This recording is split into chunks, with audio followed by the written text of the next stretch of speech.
The word of God says, put down sin and your load, so that when you run in the path of the faith, you will run freely, because a cloud of spectators are watching you.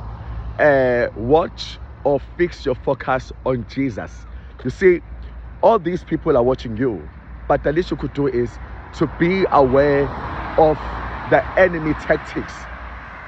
Yabona, mesikhuluma iqiniso, usathane kunabantu abathumayo athi anihambe noqumba loyana phansi, ngoba manje sengathi isephapha kakhulu. Mase uyakhethela umuntu ozokwazi ukukunqoba ngamazwi nangolimi, ukuze wena uthambe uyitshene ukuthi uyakuthanda kanti akakuthandi, ufuna ukuzoqumba phansi. Baningi abantu abenziwa njalo. Even now njengoba ngikhuluma, bakhona abangibukayo abathanda uNkulunkulu, okunabantu usathane abathumela empilweni zabo ukuthi baqumba phansi, so that indaba kaNkulunkulu bengeke beyibambe.